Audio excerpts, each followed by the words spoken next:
Je suis Myriam Valero, je fais partie du groupe des écologistes de Morlaix.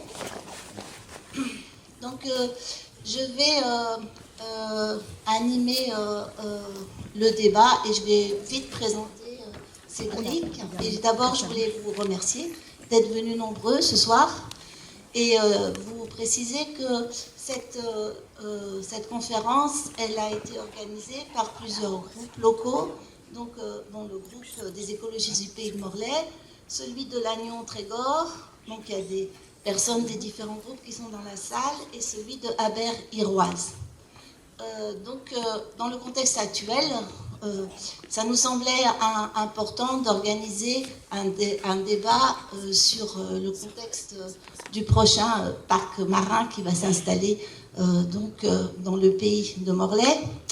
Et il nous semblait donc que l'invité de choix était Cédric.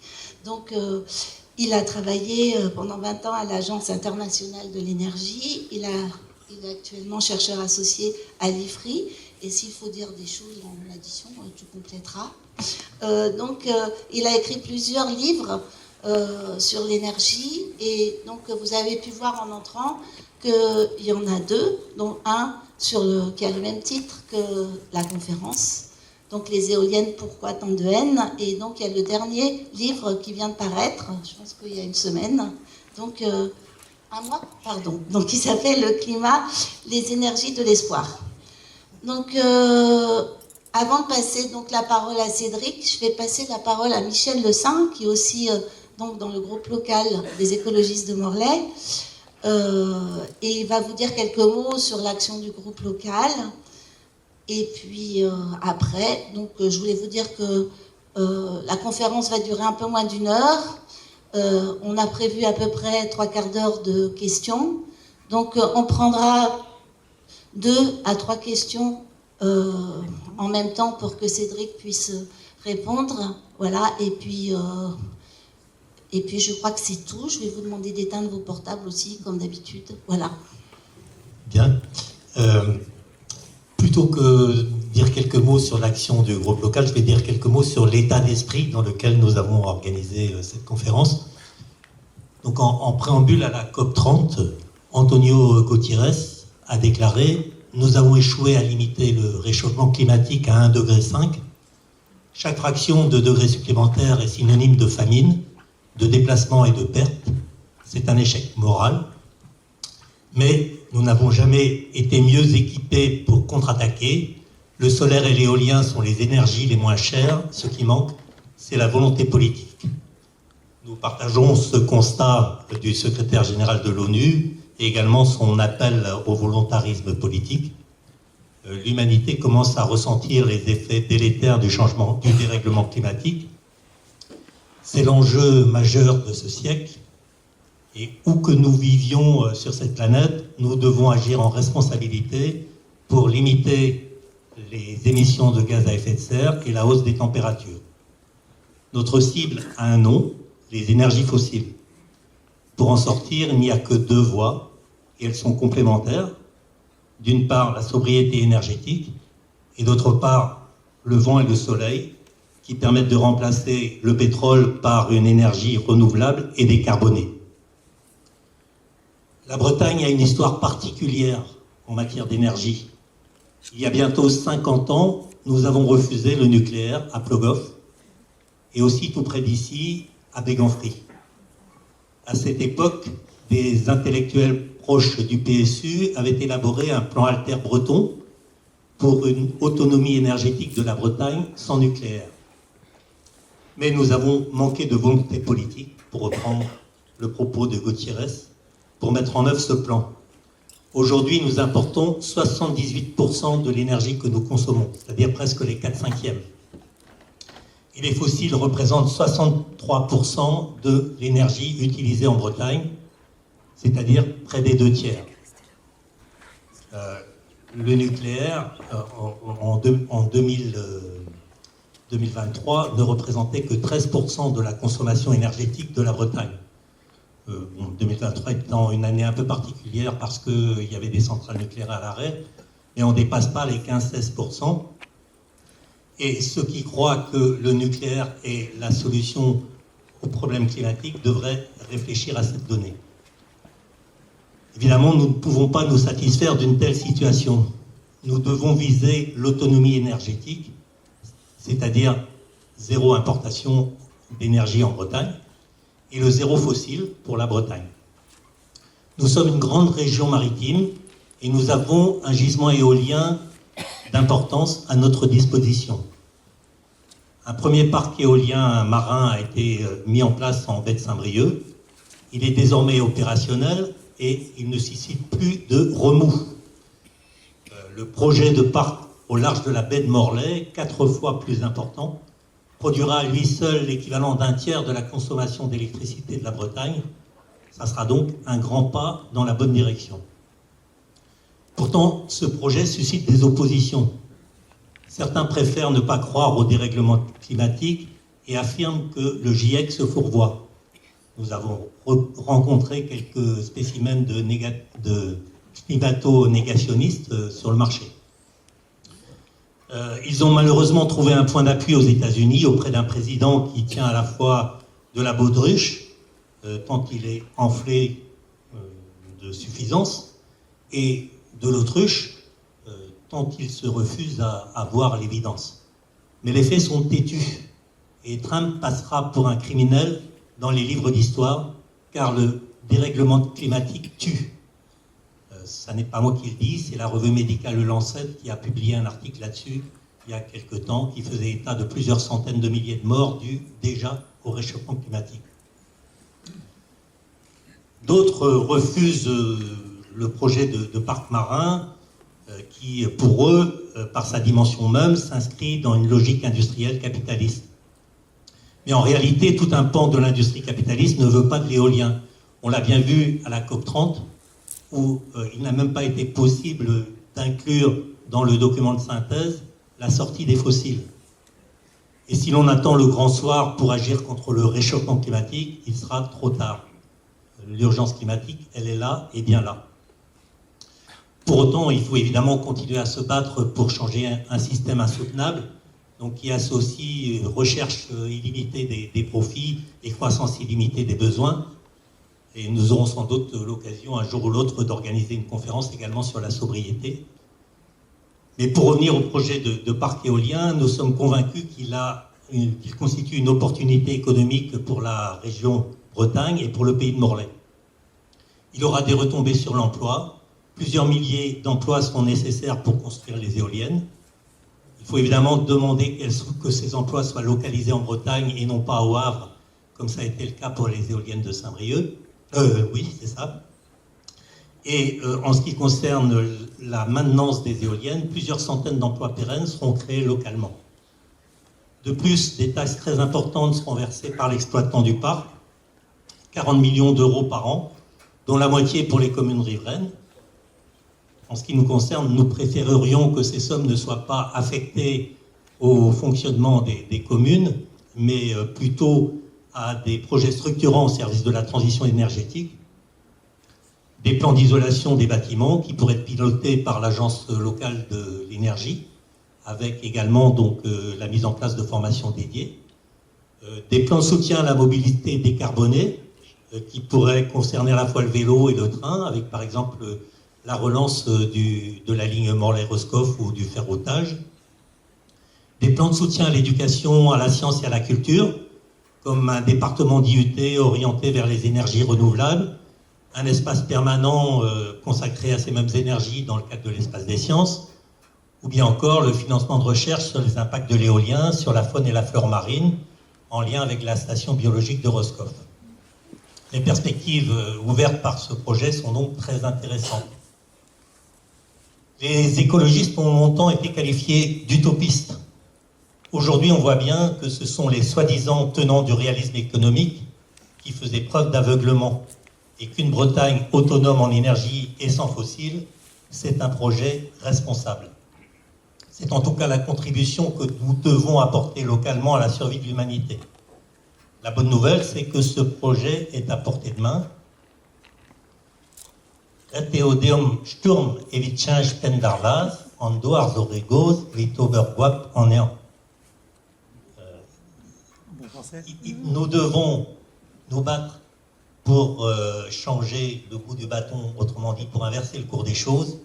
La terre est trop vieille pour qu'on se moque d'elle. C'est un vieux proverbe breton sur lequel je vais passer la parole à Cédric.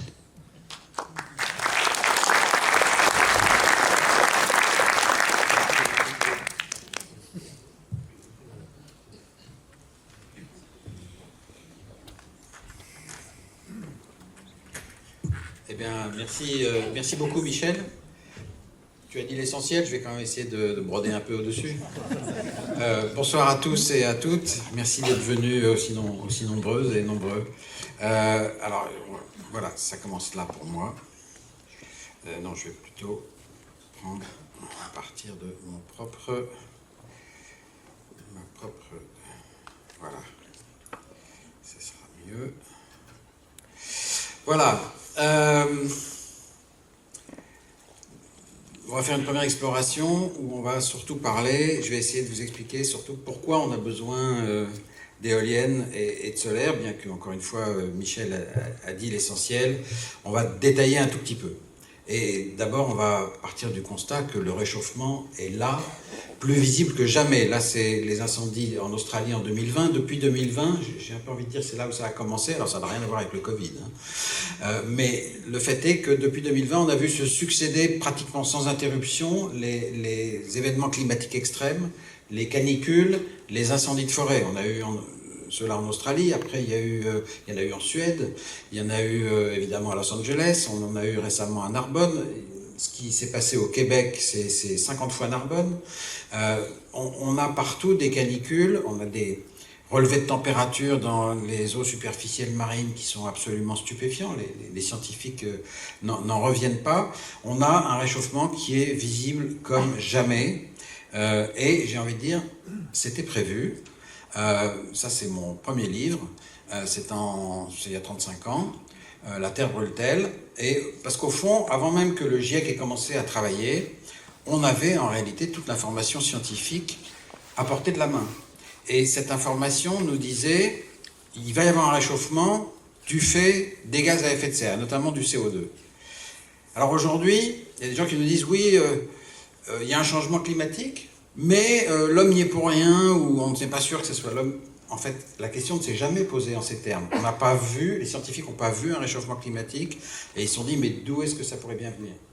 On avait l'explication, on l'a en fait depuis 1896. Depuis 1896, on a l'hypothèse que, à force de brûler du charbon, notamment, mais aussi ça vaut pour le gaz et le pétrole, quoique dans des proportions un peu moindres, eh bien on allait enrichir l'atmosphère en CO2, et on savait, grâce à Madame Eunice Foote, née Newton en 1856, on savait que le CO2 est un gaz à effet de serre, c'est-à-dire qu'il laisse passer de la lumière, mais qu'il retient les rayonnements infrarouges. Donc la lumière passe à travers l'atmosphère, elle réchauffe la Terre, et ce réchauffement reste piégé. Alors c'est une bonne chose, parce que sinon il ferait moins 15, mais le problème c'est qu'on l'accentue, parce qu'on augmente la couverture. C'est un peu comme quand vous mettez un double vitrage, et ben, avec la même insolation, vous avez plus chaud dans votre maison. Et ben là c'est pareil avec la Terre, on est en train de mettre un double vitrage. Donc on sait tout, et malgré ça, le climato-scepticisme existe encore. Michel en a rencontré sur le marché. On a évidemment Donald Trump qui est maintenant le héros HAULT,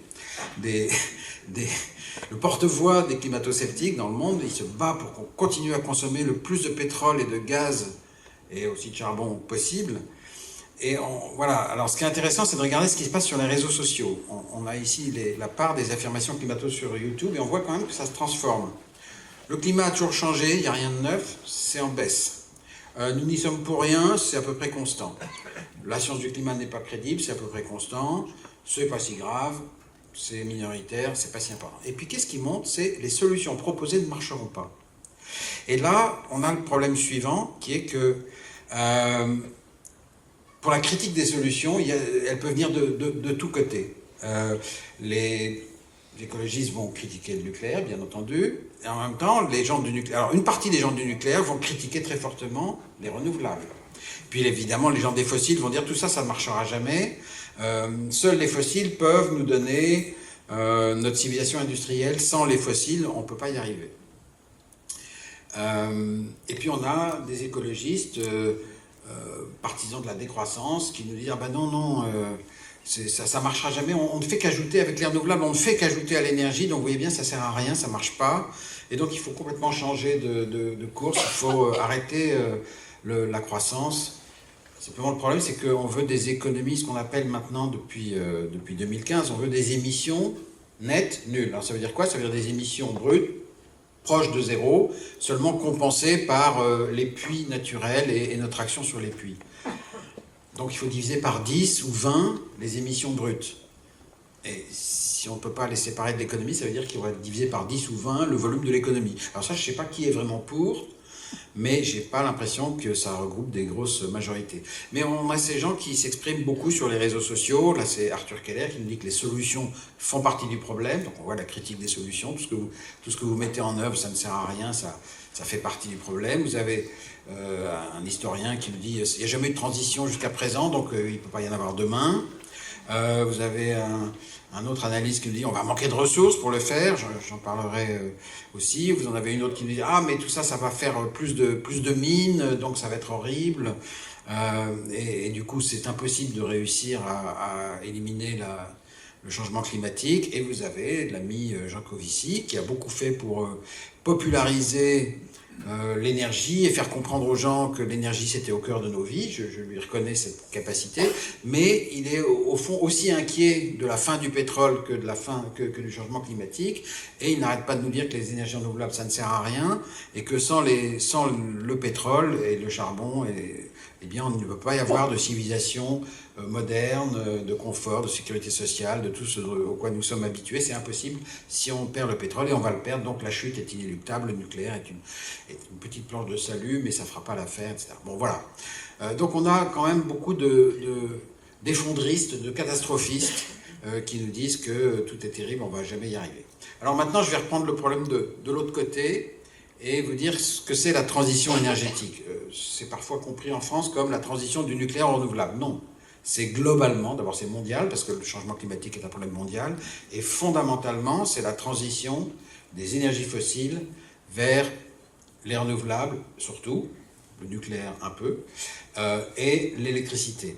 Donc il faut d'abord décarboner l'électricité. L'électricité, c'est 20% de l'énergie finale. Ce qu'on appelle l'énergie finale, c'est l'électricité, les carburants, les combustibles. L'électricité, c'est 20% de l'énergie finale, mais c'est 37% des émissions de CO2. Donc c'est très important. Une fois qu'on a de l'électricité décarbonée, eh ben on peut décarboner toute l'économie en remplaçant les fossiles, les énergies fossiles, le pétrole, le charbon, le gaz, dans les bâtiments, dans les usines, dans les transports, avec de l'électricité. Alors, on s'est représenté sur ce schéma, il y a ces deux mouvements qui doivent... la décarbonation de l'électricité a commencé avant, mais il faut tout de suite enchaîner sur l'électrification. Évidemment, il y a aussi d'autres solutions. Il y a le solaire thermique, il y a la biomasse. Je ne dis pas que tout doit passer par l'électrification. Il y a la sobriété ou les économies d'énergie. Mais fondamentalement, c'est ce double mouvement, décarboner l'électricité et puis électrifier les bâtiments, les usines, les transports. Alors la première partie du plan, si j'ose dire, est en bonne voie en réalité.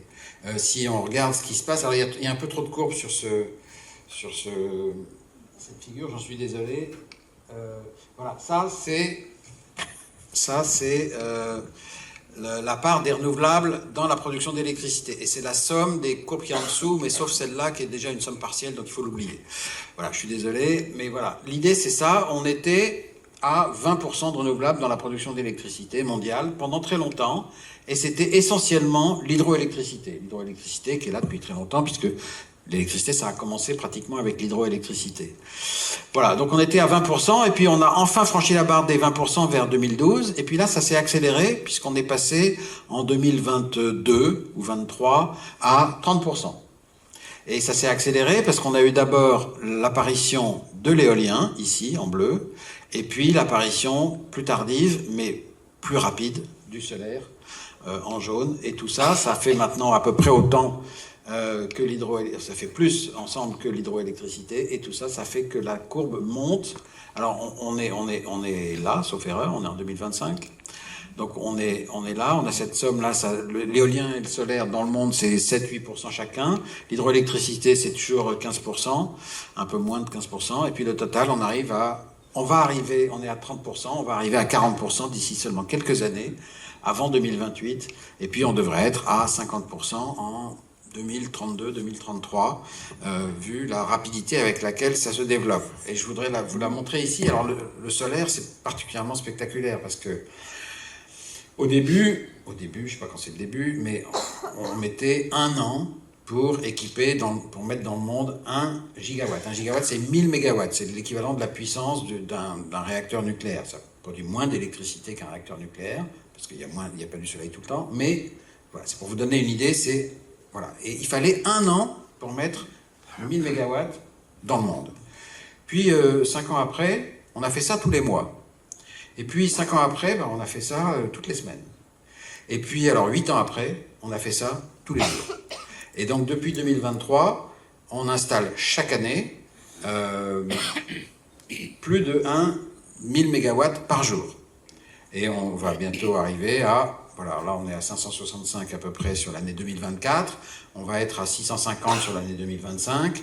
On va monter tranquillement jusqu'à 1000 gigawatts par an installés. 1000 gigawatts, ça va représenter 2 à 3% de la production mondiale d'électricité. Donc ensuite, ça va aller assez vite pour produire toute l'électricité avec le solaire et aussi l'éolien.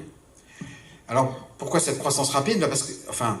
Parce qu'en même temps, les coûts se sont effondrés. Enfin, ils sont aussi effondrés à cause de la croissance rapide. C'est un peu la poule et l'œuf, c'est les deux ensemble. Et on le voit ici, depuis 2009 jusqu'à 2023, on voit la chute considérable du prix du solaire. Là, il y a 2 sortes de solaire. Il y a le solaire qui bouge et le solaire qui est fixé, mais peu importe. Et on voit que ça a traversé tout l'espace des coûts. C'était l'énergie la plus chère, c'est maintenant l'énergie la moins chère. En moyenne dans le monde. On parle ici en moyenne dans le monde pour des moyens installés nouveaux. On a l'éolien qui est là, qui est aussi très peu cher. Là, on a les fossiles qui, au fond, avec des variations, ne bougent pas tellement. On a le nucléaire qui est bien plus haut. Encore une fois, je parle des moyens nouveaux. Évidemment, les centrales amorties, elles produisent une électricité qui est beaucoup moins chère. Et puis, dans le même temps, et plus récemment, on a l'effondrement du coût des batteries.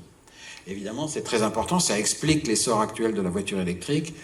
Sans la révolution du lithium-ion, on n'aurait pas de voiture électrique aujourd'hui. On en avait il y a 20 ans. Elles étaient limitées à 80 km d'autonomie. Elles pesaient très lourd. C'était pas possible. Maintenant, c'est possible. Et surtout, leur coût s'est totalement effondré. Alors, le résultat, c'est que ces renouvelables offrent, selon le GIEC, c'est-à-dire le groupement intergouvernemental sur l'évolution du climat, des potentiels de réduction d'émissions de gaz à effet de serre qui sont très importants. Moi, j'ai suivi l'affaire du GIEC depuis le début, depuis 1992. C'est le 6e rapport d'évaluation, il y en a un tous les 5 ans. Le premier listait toutes les... Le premier listait toutes les solutions, mais dans le désordre. Donc il y avait l'efficacité énergétique, il y avait la sobriété, il y avait la capture et le stockage du CO2, il y avait le nucléaire, il y avait la biomasse, il y avait les autres énergies renouvelables. Il y avait un peu tout, mais on ne savait pas les ordonner, on ne savait pas les classifier. Si je reviens 30 ans après, sur la science du climat, on a enrichi évidemment la science du climat, mais au fond les données sont toujours les mêmes. On va vers une augmentation entre 2 et 5 degrés de réchauffement si on double la teneur de l'air pré-industriel en gaz à effet de serre. Par contre, sur les solutions, qui sont dans le 3e volume des rapports, là, on a des idées beaucoup plus précises. C'est-à-dire qu'on sait quantifier les potentiels à court terme de réduction d'émissions. Et c'est d'abord le solaire, plus de 4 milliards de tonnes de CO2 par an.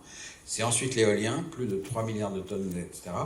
C'est la réduction des fuites de méthane, ça c'est dans l'exploitation pétrolière et gazière. C'est la bioélectricité, c'est faire de l'électricité avec de la biomasse. C'est ensuite la géothermie et ce qu'on peut faire en plus en hydroélectricité, pas tellement dans nos pays, mais dans les pays en développement.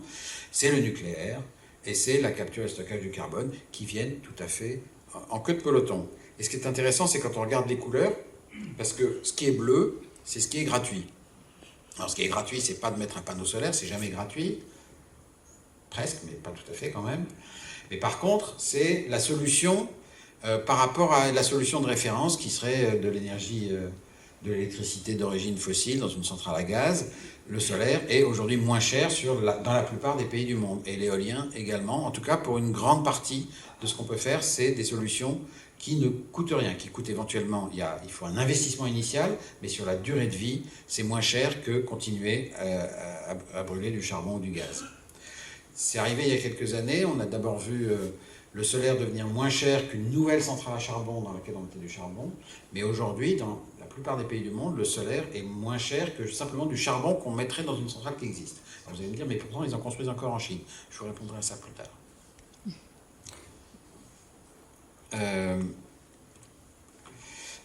Ça vaut la peine de s'attarder 2 minutes sur ça. Les renouvelables assurent la sécurité énergétique. Là, c'est des chercheurs qui ont comparé les ressources technico-économiques en renouvelables, éolien et solaire, et l'hydraulique, par rapport à la demande d'énergie. Énergie finale, mais toutes énergies finales, donc les carburants, les combustibles, l'électricité. Et ils ont vu que dans beaucoup de pays, on est super abondant, c'est-à-dire on est à plus de 1000 fois la demande d'énergie. C'est le cas de l'Afrique pour l'essentiel. Et puis il y a beaucoup de pays qui sont abondants. C'est l'Amérique latine, c'est le Mexique, c'est l'Australie, le Moyen-Orient, l'Afrique du Nord, l'Afrique du Sud. C'est abondant, plus de 100 fois la demande d'énergie. Puis il y a des pays qui sont suffisants. Alors c'est quand même les États-Unis, la Russie, la Chine, l'Inde, la France, une partie, pas mal de pays d'Europe. Et puis il y a des pays qui sont un peu limités, stretched, un peu limités. C'est moins de 10 fois la demande d'électricité, donc la demande d'énergie, pardon.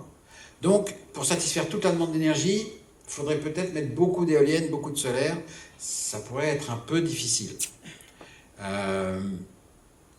Ces pays, c'est le Japon, la Corée, et puis une bande de pays en Europe qui est un peu limitée.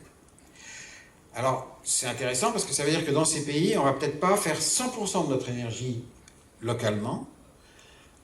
Et en fait, même chez nous, Michel disait on va être totalement indépendant. Je ne sais pas si l'objectif c'est d'être totalement indépendant. L'objectif c'est d'assurer la sécurité énergétique. Alors avec l'éolien et le solaire, on va être beaucoup plus autarcique, mais peut-être pas complètement. C'est-à-dire qu'il peut y avoir des produits très énergivores à produire qu'on va continuer d'importer de pays qui ont des ressources bien meilleures que les nôtres. Alors on les compte sur les doigts d'une main. Hein. C'est l'ammoniac, c'est le méthanol, c'est le fer pré-réduit. C'est pour faire de l'acier, c'est peut-être les combustibles du futur, qui seraient des combustibles de synthèse. Voilà, il y a 4-5 produits, comme aujourd'hui l'aluminium, qui demande beaucoup d'électricité. Ben, ces produits-là, peut-être qu'on ne les fabriquera pas chez nous, qu'on les continuera de les fabriquer, ou qu'on commencera à les fabriquer dans des produits qui ont d'énormes réserves de ressources renouvelables et qu'on les importera. Mais ça veut dire qu'on sera indépendant à 80%. Aujourd'hui, on est dépendant à 80%. Enfin, en France, un peu moins, mais en tout cas, au moins 65% de notre énergie finale, c'est de l'importation. Et ça nous coûte, en gros, 65 milliards par an, sauf les années où ça nous coûte 120 milliards, comme en 2022. Voilà, donc c'est tout ça qu'il s'agit de changer. Et on voit que c'est quand même un intérêt commun, presque commun de toute l'humanité, puisque 86% de la population mondiale vit dans des pays qui importent des combustibles fossiles, 15% vivent dans des pays qui exportent des combustibles fossiles, et puis 92% de la population vit dans des zones où il y a assez de renouvelables. Et nos voisins allemands et italiens font peut-être partie des 6% qui sont un peu limités peut-être et qui ne pourront pas être tout à fait indépendants. Enfin, c'est quand même intéressant de voir qu'en termes de sécurité énergétique, les renouvelables, c'est évidemment un plus par rapport aux importations de combustibles fossiles. Alors, à quoi ressemble la transition énergétique en France ? On va regarder ici la consommation d'énergie finale, hein, donc je rappelle, c'est les carburants, les combustibles, l'électricité. On doit la diminuer. Dans un moteur thermique, on a beaucoup de pertes, c'est le rendement de Carnot, on n'y peut rien, c'est comme ça. Là, pour transformer la chaleur en mouvement, en force mécanique, il y a forcément beaucoup de pertes. Et donc, l'efficacité est de 25 à 35%, parfois 40%. Voilà.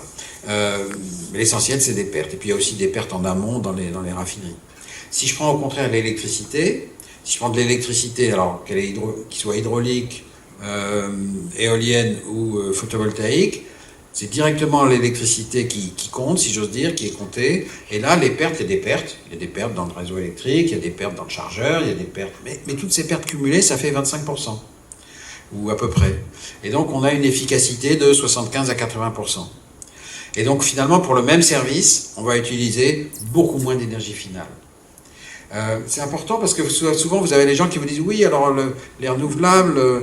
Pour l'instant, ça fait pas grand-chose en énergie finale et encore moins en énergie primaire, mais on s'en fiche parce qu'on n'a pas besoin de remplacer toutes ces pertes. Il suffit d'éliminer les pertes. Et avec l'électrification, on élimine ces pertes. Alors après, il y a le chauffage. Alors vous allez dire, le chauffage, ben, c'est difficile de faire mieux. Une chaudière à gaz, alors si elle a condensation, on dit qu'elle a un rendement de plus de 100%. Bon, en fait, il y a toujours un peu des pertes, mais elles sont limitées. Donc, on ne va pas pouvoir faire mieux avec l'électricité. Eh bien si, on va pouvoir faire beaucoup mieux grâce à ce qu'on appelle la pompe à chaleur. Parce que la pompe à chaleur, elle fait quoi? Elle consomme un peu d'électricité pour son fonctionnement, mais elle va surtout prendre des calories dans l'air extérieur qui est froid et les ramener avec un lift de température dans l'air intérieur plus chaud. Alors ça paraît magique, c'est exactement ce que fait un frigo. Un frigo, il prend des calories dans son intérieur et il les met à l'extérieur dans la maison. Eh bien là, c'est pareil. Dehors, il fait 5 degrés ou moins 5 degrés, mais en fait, il y a quand même beaucoup d'énergie disponible, beaucoup de calories disponibles, puisqu'on est très au-dessus du froid absolu, qui est à moins 273, il fait rarement moins 273, même en Bretagne, je crois, et donc, heureusement, et donc, en fait, il y a beaucoup de calories disponibles, et la magie de la pompe à chaleur, c'est qu'elle réussit à capter ces calories disponibles dans le milieu extérieur froid, et à les mettre à l'intérieur de la maison, où on peut avoir chaud, et c'est ce que fait une pompe à chaleur, en utilisant... Pour 1 kWh d'électricité, elle va mettre dans la maison 2, 3, 4, 5 kWh de chaleur. Et donc elle est efficace, entre parenthèses, à 300%, 400%. Les plus grands utilisateurs en Europe, c'est les Norvégiens. Hein, c'est pas un pays très très chaud. Et puis les Nordiques en général, et ils utilisent tous beaucoup de pompes à chaleur avec un rendement moyen qui est de 300%. Voilà. Alors, maintenant, je viens sur la production de l'électricité. Vous savez que la prospective et l'équilibre offre-demande dans l'électricité, hein, puisque l'électricité doit être produite à chaque instant qu'on la consomme, c'est le rôle de RTE. RTE, c'est le réseau de transport. En plus de transporter l'électricité jusqu'au réseau de distribution, il a la responsabilité de réfléchir à la production et la stabilité du réseau, mais surtout donc la production. Donc il nous a fait des scénarios, et c'est intéressant de regarder, ils sont en train d'être revus et corrigés, mais c'est quand même intéressant. Il y avait 3 scénarios sans nouveau nucléaire, et puis il y avait 3 scénarios avec du nouveau nucléaire. Alors les scénarios sans nouveau nucléaire, on voit le nucléaire qui est en jaune, qui diminue progressivement, pour arriver à pratiquement rien. Il y en a un tout petit là, vous savez ce que c'est évidemment. Qu'est-ce qui reste comme nucléaire en 2060 si on ne construit pas de nouveaux réacteurs? Hein? C'est l'EPR de Flamanville. Parce qu'il suppose qu'il sera mis en route avant 2060. Bon, et puis on a des scénarios avec nouveau nucléaire. Donc là, on construit des EPR2. Et on en construit 8 ici, 14 ici, et puis ici on construit des EPR2, on prolonge les centrales existantes au-delà de 60 ans, et on fait en plus des petits réacteurs modulaires. Bon, tout ça n'est pas très crédible, mais c'est leur scénario. Ce qui est intéressant de voir, c'est que là-dedans, il reste un tout petit peu de thermique, parce qu'il y a toujours quelques jours où il faut faire fonctionner un peu de thermique, mais on en a pratiquement dans tous les scénarios. Alors, c'est vrai que dans le scénario... Avec 50% de nucléaire, on peut réussir à éliminer le thermique. Là, on ne l'élimine pas tout à fait. Donc les gens du nucléaire disent « ouais, on est les meilleurs ». En fait, du point de vue du gaz à effet de serre, mais voilà, il faut regarder, il faut se rendre compte que dans tous les scénarios-là, même avec des renouvelables, si le nucléaire disparaît, le thermique est aussi moins important. Il est déjà moins important aujourd'hui qu'il n'était il y a 10 ans, quand le nucléaire faisait une proportion plus importante du mix électrique. On a là d'ailleurs les estimations de CO2 du cycle de vie des divers scénarios. Alors c'est vrai que le plus nucléaire est le meilleur, mais la différence est très très faible quand même, hein, par rapport à 2019. Dans tous les cas, on est à beaucoup moins. Le problème, c'est que là, on a des centrales nucléaires, elles ne sont pas éternelles. Hein, elles ont un âge moyen de 40 ans maintenant. Elles étaient au départ construites pour 40 ans. Alors s'il y en a qui peuvent être prolongées, pourquoi pas, 10 ans, 20 ans, peut-être, mais on sait déjà que ça coûte un certain prix. Hein. Vous avez un rapport de la Cour des comptes qui montre que ça coûte, pour les prolonger toutes, ça coûte 100 milliards d'euros à peu près. Bon, mais on peut effectivement retarder la fermeture de ces centrales. La question est de savoir si par contre on peut en créer des nouveaux. Alors voici alors cette slide est très mal faite parce que c'est EDF qui l'a faite, c'est pas moi. Mais j'ai voulu vous la montrer comme elle est. C'est une présentation du projet des EPR2 qui sont donc comme des EPR mais plus simples et moins coûteux théoriquement. Et qu'est-ce qu'on nous dit? Une paire tous les 4 ans. La première entre 35 et 37. Maintenant, on parle plutôt de 2040. Et une paire tous les 4 ans. 2040, ça veut dire peut-être 3 paires en 2050, 4, mais pas 14, mais pas 20. Hein. Donc, c'est de toute façon une forte réduction de la présence du nucléaire dans notre mix. C'est à peu près inéluctable. Et c'est pour ça qu'on a bien besoin de renouvelables. Alors, j'arrive maintenant à un scénario mondial. Hein. On a vu la France, on va voir le monde et on va voir l'Europe. Le scénario mondial, c'est celui de l'AIE, l'Agence internationale de l'énergie, ce qu'il faudrait faire pour répondre à ce qui était la demande de 2015, arriver à maintenir le changement climatique en dessous de 2 degrés et si possible, aussi près que possible, de 1,5 degré. La production d'électricité, en gros, les fossiles doivent disparaître de la production d'électricité. Le nucléaire augmente, on va voir s'il augmente en proportion, mais il augmente en kilowattheure dans le monde. Vous savez qu'il y a quelques centrales en construction, notamment en Chine. L'hydroélectricité augmente aussi, parce qu'il y a des grands barrages en construction dans un certain nombre de pays en développement. Voilà, il y a quelques autres renouvelables, mais on passe vite parce que c'est quand même assez mineur. Et puis, il y a ces deux-là, c'est l'éolien et le solaire. Alors ça, c'est intéressant. Donc il y a plusieurs choses à remarquer ici. D'abord, c'est que la production d'électricité, elle augmente considérablement dans ce scénario. Hein. On est par là, on est à 30 000 térawattheures, hein, c'est des milliards de kilowattheures, on est à 30 000 milliards de kilowattheures, et on va vers 80 000. Alors pourquoi? Parce que cette électricité doit remplacer les combustibles fossiles. Et les combustibles fossiles, c'est 80% de notre consommation mondiale d'énergie. Donc c'est assez normal, même avec l'efficacité plus grande de l'électricité, qu'on ait besoin d'une forte augmentation. Et finalement, le solaire et l'éolien représentent les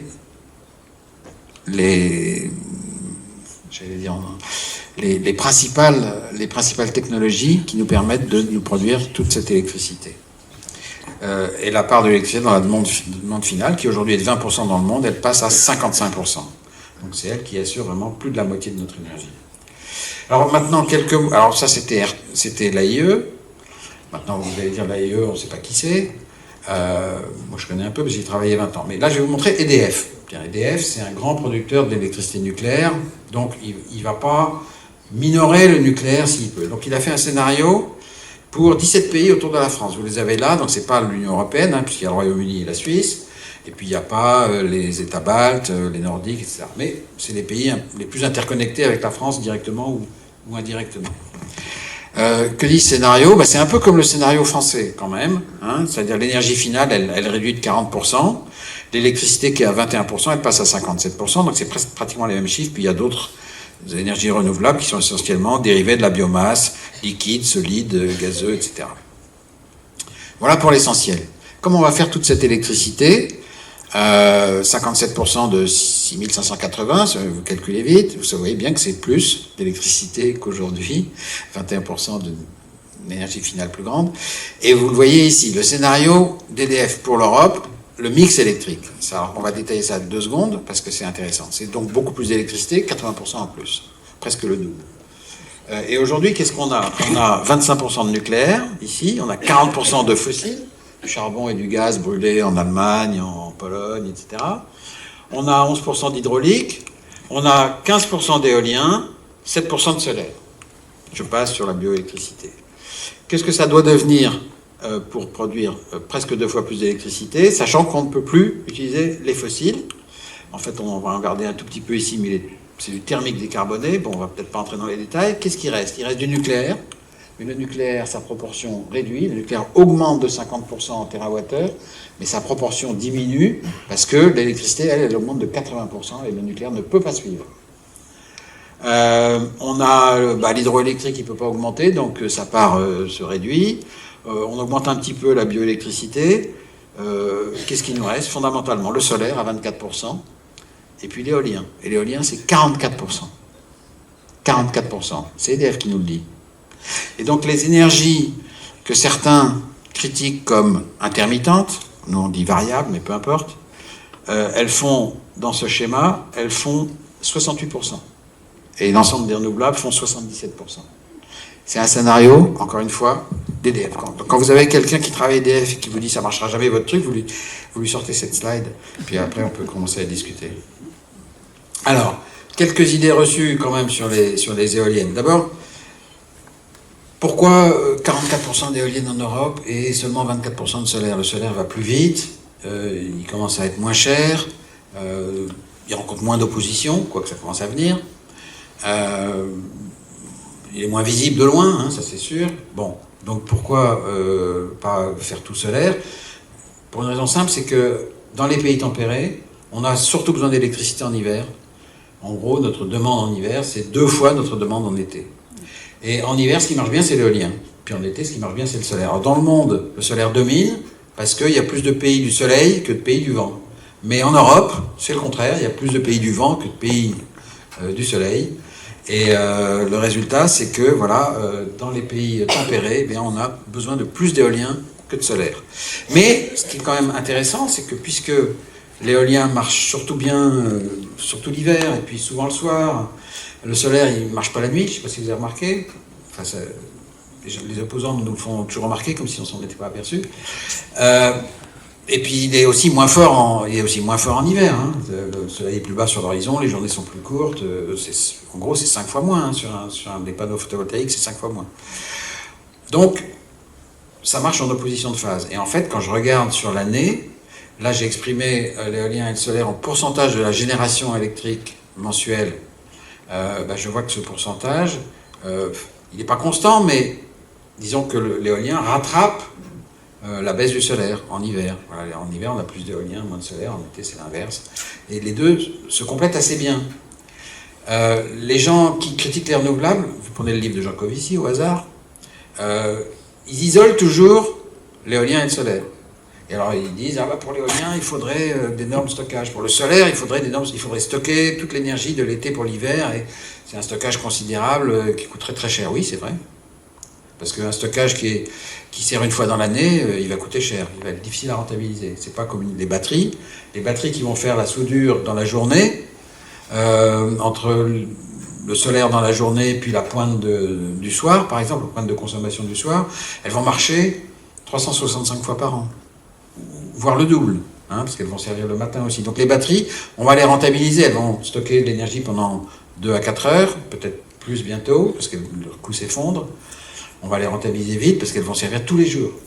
Un stockage de l'été pour l'hiver, c'est pas possible parce que ça se rentabilise, ça met des siècles pour se rentabiliser. Donc c'est pas ça qu'on fait. Ce qu'on fait, c'est on met de l'éolien et du solaire en juste proportion selon la courbe de consommation. Alors c'est là qu'intervient le maritime parce que le maritime c'est un potentiel considérable, notamment en Europe. On a une grande chance en Europe. Ça s'appelle la mer du Nord. Parce que c'est une grande zone où il y a des hauts fonds et où donc c'est relativement facile de mettre de l'éolien. Après, on a une chance en France, c'est d'avoir d'une part la Manche et d'autre part la Méditerranée et de troisième part la façade atlantique. Donc on a 3 façades différentes et ça c'est un grand atout aussi. Mais on est très en retard. Alors on est très en retard. Pourquoi? Parce que comme on avait notre coffre-fort nucléaire, on ne s'est pas préoccupé de s'équiper autrement. On n'avait pas encore conscience, il y a 20 ans, qu'il allait falloir augmenter considérablement la production électrique, et on avait notre nucléaire qui marchait. Voilà. On n'a rien fait. Pendant ce temps, les autres, ils ont commencé. Hein, le Royaume-Uni, il est à 16 gigawatts, l'Allemagne a bientôt 10, les Pays-Bas à 5, le Danemark a bientôt 3, la Belgique à 2,5. Nous, on va arriver à 2, là, peut-être bientôt, 2 gigawatts avec les premiers parcs, Fécamp, Saint-Nazaire. Bon. On y arrive doucement. Bon, alors on a maintenant des ambitions qui sont fortes, dont témoigne Saint-Brieuc, bien sûr, mais surtout le parc dont on parle aujourd'hui, de Morlaix. Voilà, on a un grand potentiel, on a la plus grande façade maritime de toute l'Europe, et on a toute raison d'y aller. Alors les éoliennes, faut voir, on nous dit que ça va être des monstres assez gros. Oui, alors c'est vrai, c'est assez gros, je le conteste, je le constate avec vous, je ne le conteste pas. Alors, il y a eu plusieurs technologies au fil des années. Au début, on avait des éoliennes il y avait des pales fixes, et donc elles faisaient beaucoup de bruit. Elles étaient petites, elles tournaient à toute vitesse, et elles faisaient beaucoup de bruit parce qu'elles avaient des pales fixes. Puis est arrivée la vitesse variable et les pales orientables, et tout à coup, c'est devenu beaucoup plus souple et beaucoup plus aimable. Et donc, ça a permis de continuer en croissance, en croissance de puissance et en croissance de diamètre de rotor. Alors, jusqu'à 5 MW et 120 mètres de diamètre de rotor, ou 125, on fait du terrestre. Et puis, quand on veut faire plus grand, c'est trop compliqué à terre parce qu'on n'arrive pas à passer les pales sur les routes, on n'arrive pas à passer les éléments de mât, il y a toute la logistique qui devient très compliquée. Et on va en mer. En mer, on a des vents qui sont meilleurs, qui sont plus réguliers, qui sont plus stables. Et puis la logistique pour monter ces engins est beaucoup plus facile en mer. On rassemble les éléments dans des installations portuaires et on les apporte ensuite en mer avec des bateaux. C'est beaucoup plus facile que sur des routes, et surtout des routes de montagne quand on veut les mettre un peu en altitude pour choper des meilleurs vents. Voilà, ça c'est toute l'histoire de l'éolienne résumée. Alors maintenant je vais arriver à certaines des critiques. Alors la critique qui est exprimée dans ce tract qui a été distribué ici, c'est vous avez peut-être mal à lire. Donc, la variation de la force des vents, ça crée une variation de la puissance et une variation de la fréquence. Cette variation de la fréquence doit être absorbée par le réseau électrique non éolien, ce qui est problématique. Voilà, c'est ce qui s'est produit lors du blackout électrique généralisé.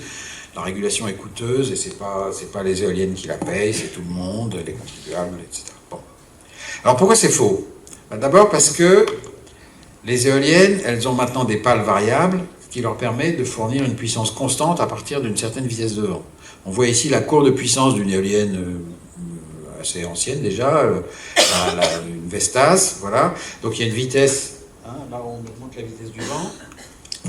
On augmente la vitesse du vent, alors à partir de, l'éolienne commence à tourner à 3 mètres par seconde, elle atteint sa puissance nominale à 13 mètres par seconde, et puis là ensuite, elle tourne toujours à la même vitesse. Parce qu'on règle l'inclination des pales pour que la puissance supplémentaire du vent qui va plus vite ne soit pas captée, et ce qui est capté, c'est ce qui lui permet de tourner toujours à cette même vitesse.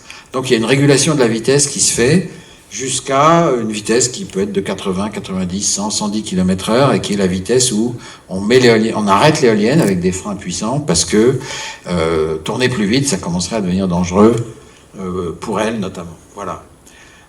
Ça c'est la première raison. La deuxième raison, c'est que le courant des éoliennes, il n'est pas... c'est un courant alternatif, au départ il y a un alternateur dans l'éolienne, mais ce courant il est redressé en courant continu. Et puis il est ensuite retransformé en courant alternatif connecté au réseau. Alors ça veut dire quoi? Ça veut dire que quelle que soit la vitesse à laquelle tourne l'éolienne, quelle que soit la fréquence du courant qui en sort, ça n'est pas ce courant-là qui va directement dans le réseau. Ce qui va dans le réseau, c'est un courant qui est à 50 Hz précisément, comme tout le reste du réseau. Donc le problème ne se pose pas comme précisé dans ce tract. C'est-à-dire on a l'impression que si on suivait à la lettre ce qui est écrit, en fait on aurait des problèmes partout et tout le temps avec les éoliennes. Les pauvres Danois qui ont 55% d'éoliens dans leur électricité, ils auraient des pannes tout le temps. Ben non, ils n'en ont pas. Les pauvres, je sais pas moi, les pauvres Australiens... parce que l'Australie méridionale est très proche maintenant de 100% de solaire et d'éolien dans son mix, ils auraient des problèmes tout le temps. Ben non, ils n'en ont pas. Ils en ont eu une fois, il y a quelques années. Et d'ailleurs, tous les réseaux du monde ont connu des blackouts. Le blackout espagnol était spectaculaire, c'est le plus récent, donc on s'en souvient, mais il y en a eu au Texas, où c'est le gaz qui avait gelé dans les conduites. Ils ont accusé les éoliennes, mais c'est le gaz qui avait gelé. On en a eu en France, 19 décembre 78. Je m'en souviens comme si j'y étais.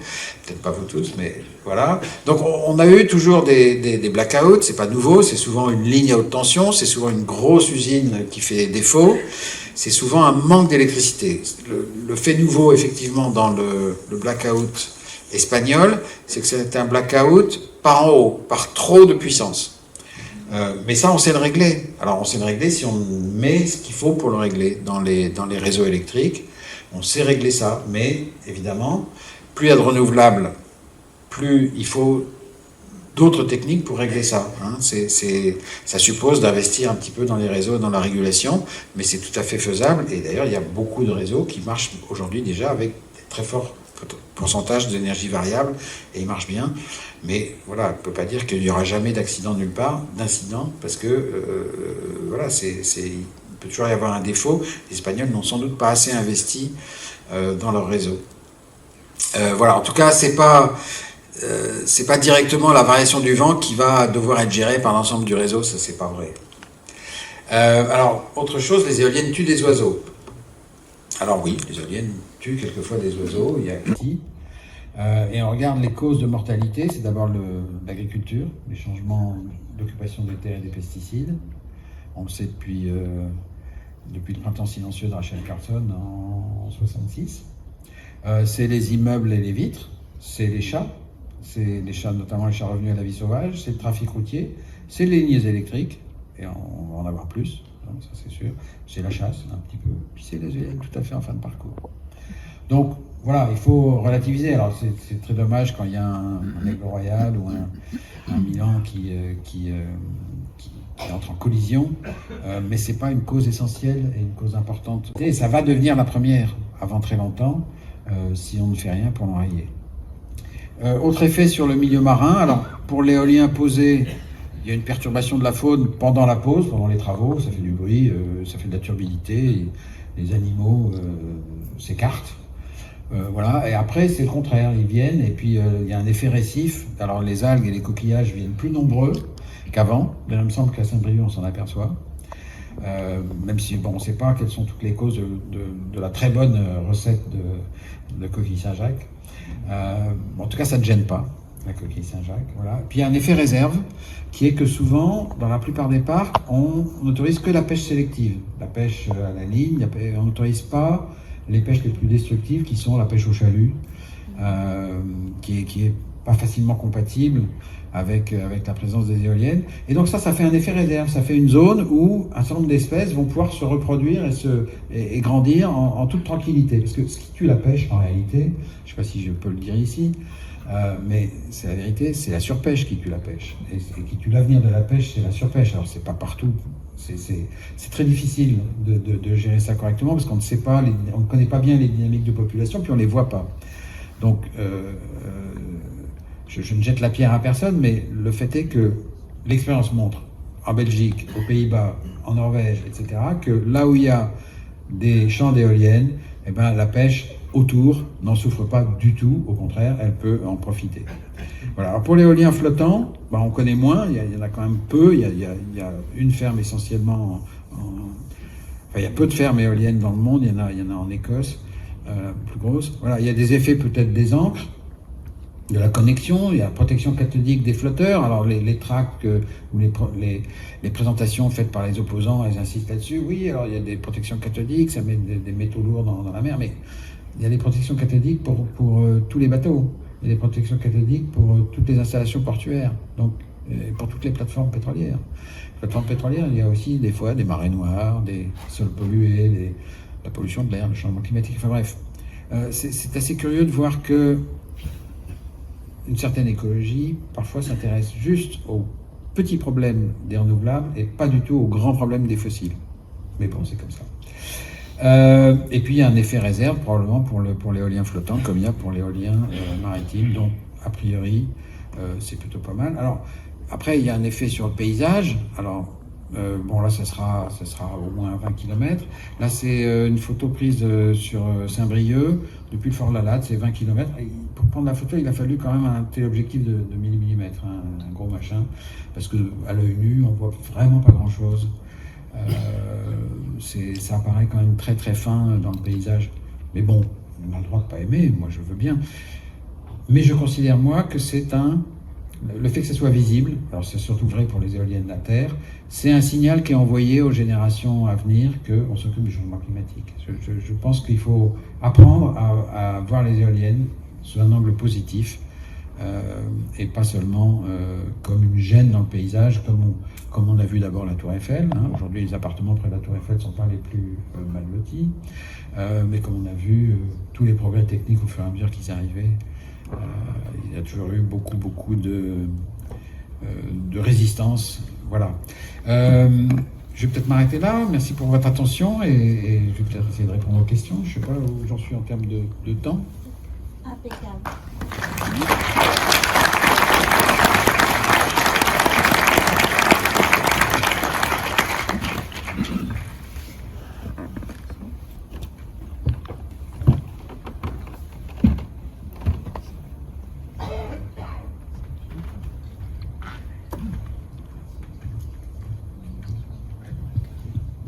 Merci, c'était... Ça marche pas. Ah si, ça marche.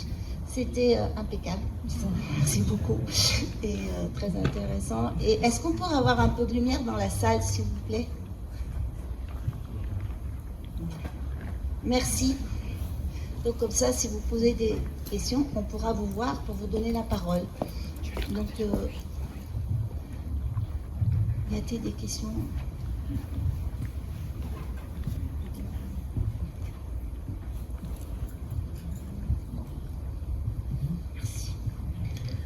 Oui, bonsoir et merci pour cette présentation où j'ai appris plein de choses.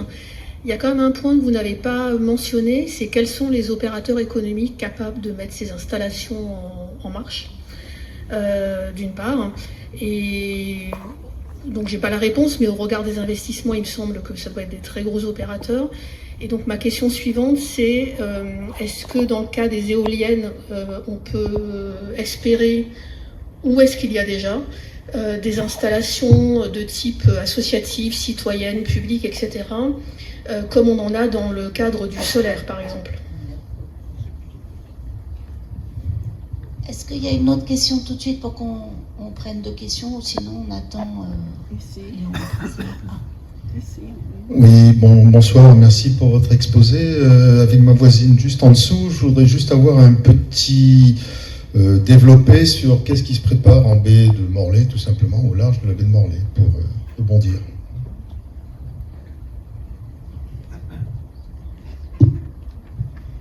Alors, je vais commencer par ça. En baie de Morlaix, donc il y a un projet qui devrait faire jusqu'à 2 gigawatts, 2000 mégawatts. Ce projet n'est pour l'instant pas attribué à un opérateur et donc on n'en connaît pas le prix. Il y aura un appel d'offres, normalement c'est dans l'appel d'offres numéro 10, mais cet appel d'offres est pour l'instant un peu handicapé par l'absence du décret publiant la programmation pluriannuelle de l'énergie numéro 3. Donc on est toujours sur le régime de la programmation pluriannuelle de l'énergie numéro 2, et là il n'y a plus beaucoup d'espace pour des nouveaux appels d'offres pour l'éolien maritime. C'est pas complètement exclu qu'ils puissent rassembler des... Bon, vous savez qu'Oléron ça n'a pas marché, donc il y a des bribes de gigawatts ici et là qu'on peut regrouper, mais voilà, pour l'instant ça risque d'être un peu coincé, parce que c'est normalement un prochain appel d'offres qui doit être un appel d'offres sur multi-sites et qui doit porter sur une dizaine de gigawatts en tout. Donc c'est un gros appel d'offres, voilà, qui n'a pas eu lieu. Alors, pour répondre à l'autre question, c'est possible de faire des éoliennes citoyennes à terre, et il y en a.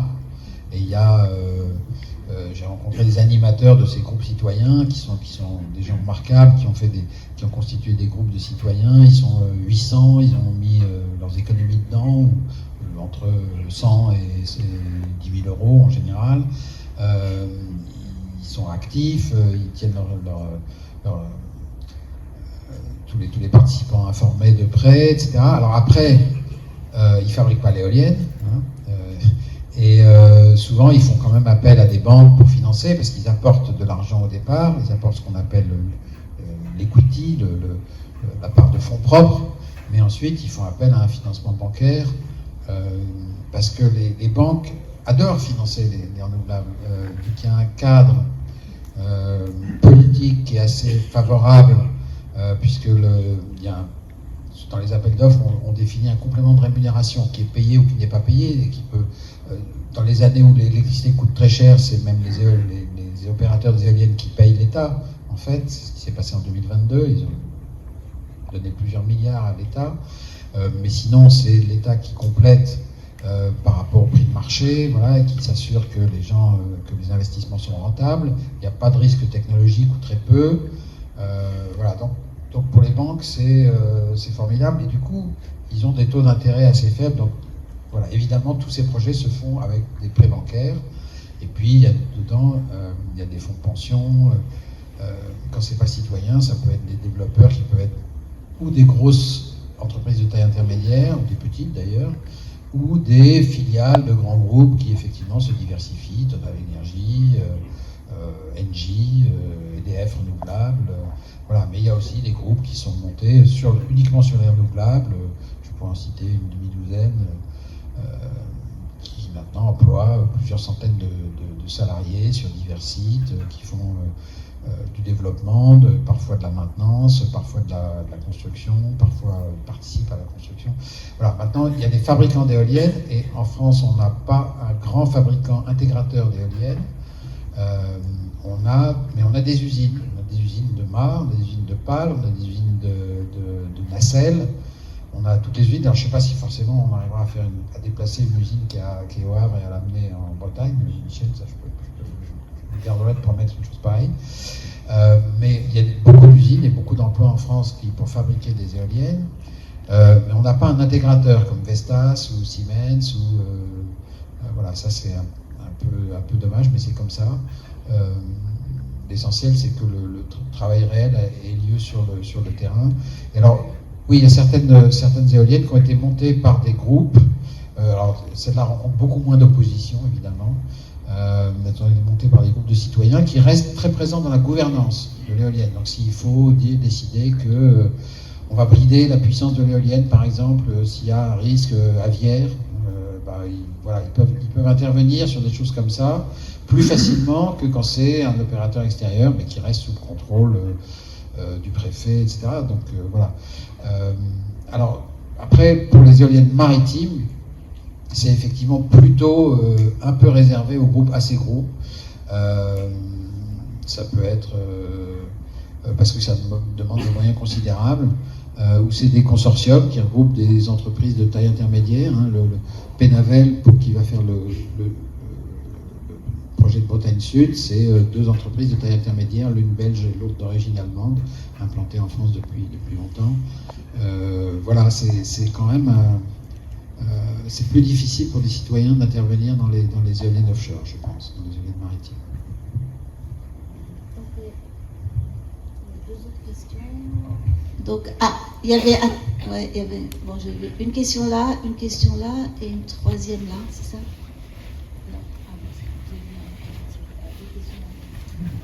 Bonsoir. J'aimerais savoir si on peut avoir un comparatif entre toutes les formes de production d'énergie, en partant du 0 euro jusqu'à la destruction du moyen de production. Savoir quelle est la rentabilité, quelle est la pollution que ça produit, la quantité d'énergie qu'il faut pour produire tel et tel moyen de production.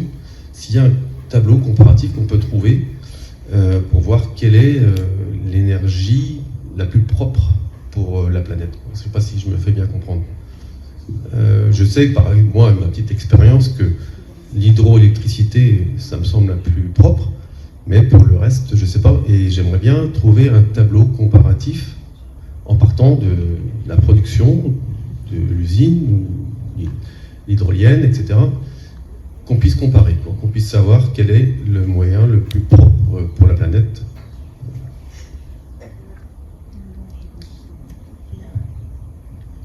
Je vais chercher ces questions.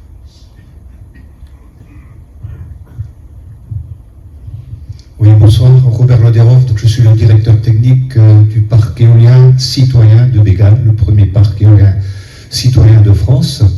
Donc ça a été porté par un collectif, on était au début, pour développer le permis, on était à peu près 60 personnes qui avons mis de nos finances pour financer ce parc.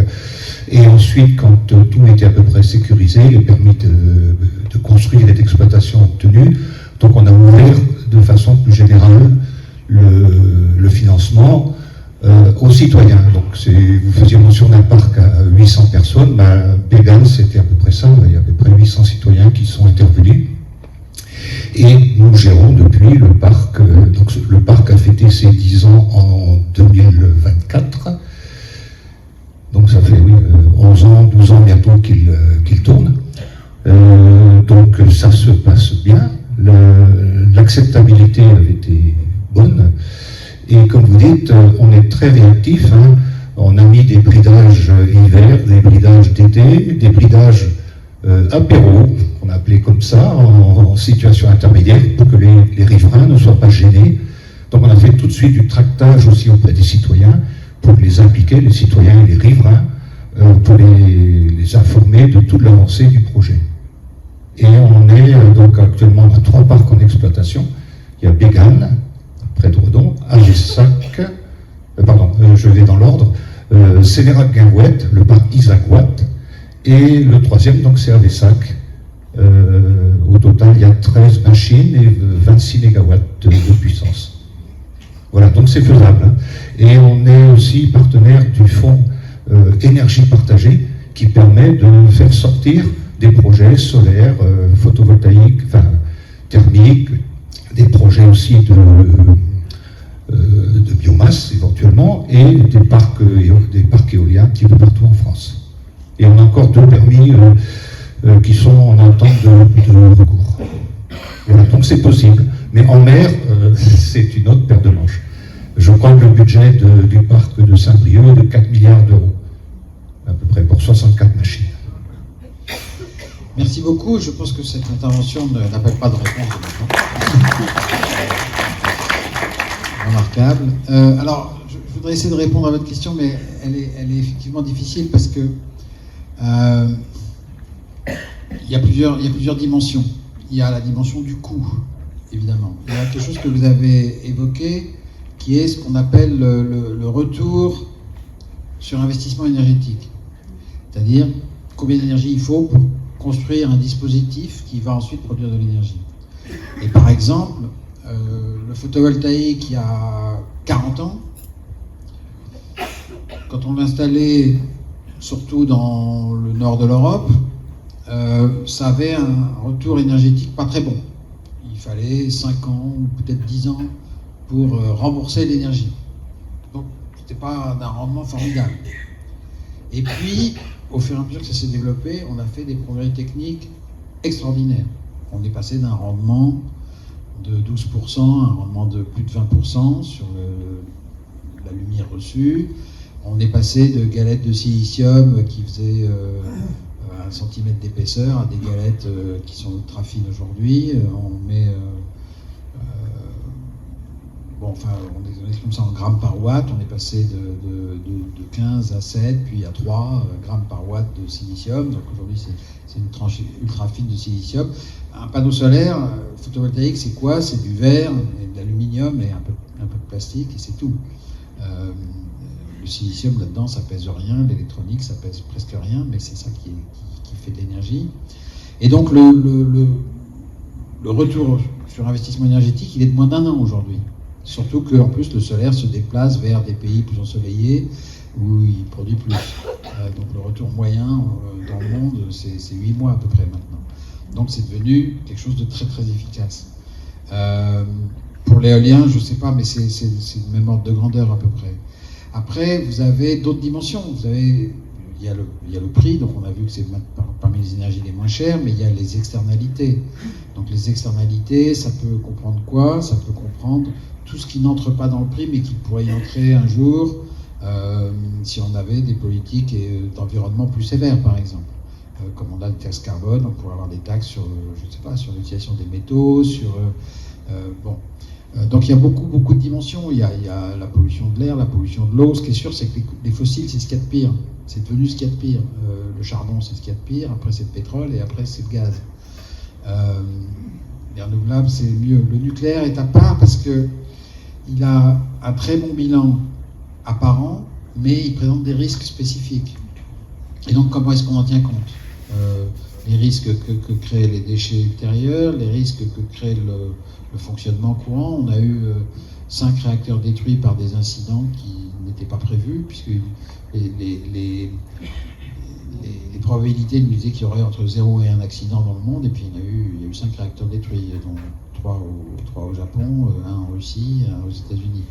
Bon, comment est-ce qu'on tient compte de ça ?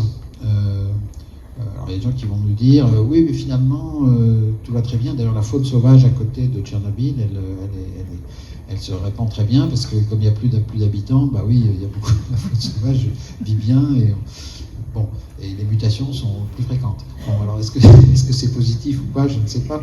C'est très difficile de mettre tout ça dans une échelle unique de valeur. C'est ça que je veux essayer de vous suggérer. Oui, mais il y a des chercheurs qui font ça à longueur d'année depuis 50 ans et ils ne se sont pas tous mis d'accord. Donc c'est qu'il y a une vraie complexité. Moi, je peux vous parler des métaux parce que souvent on me renvoie la question des métaux.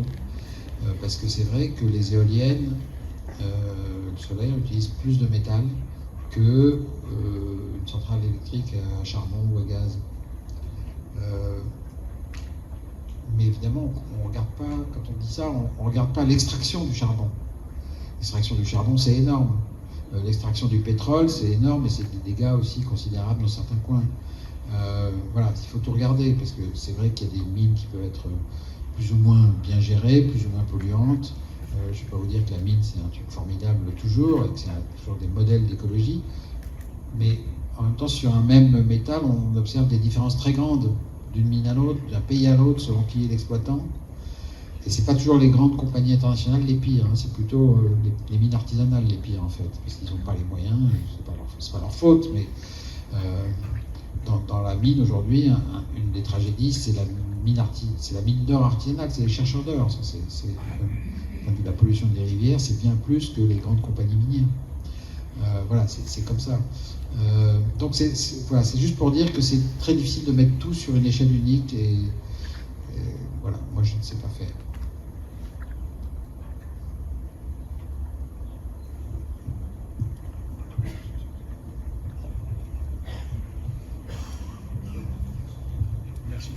Oui, c'est pour en revenir au projet morlaisien, au projet de la baie de Morlaix.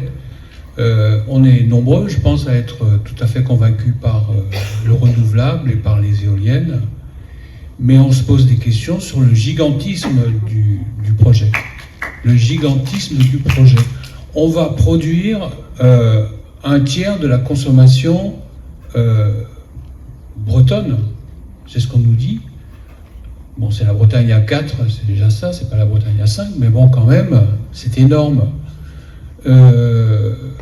Et en plus, sans être certain que ça favorisera, ici au moins dans la région, ce qu'on appelle la bifurcation écologique, c'est-à-dire fermer l'Andivisio, l'usine à gaz, et puis peut-être remettre en marche, ouvrir la ligne Morlaix-Roscoff.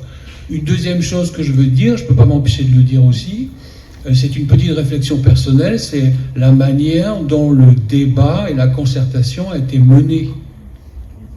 Elle est inacceptable pour beaucoup d'entre nous.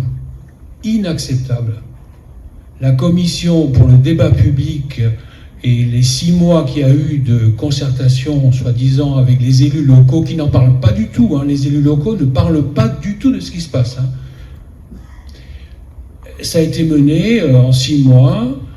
Personne n'était au courant de ce qui se passait, et puis ensuite on a eu quelques concertations, c'est vrai. Moi j'appelle ça des réunions de quartier, 3 ou 4. Il suffit d'aller sur les pages, il y a des dizaines de pages sur le site national de l'éolien. C'est effarant. Ils sont extrêmement sûrs d'avoir mené le débat, et moi je pense que ça n'a pas été fait. Ceci dit, c'est pas du tout une intervention anti-éolien de ma part.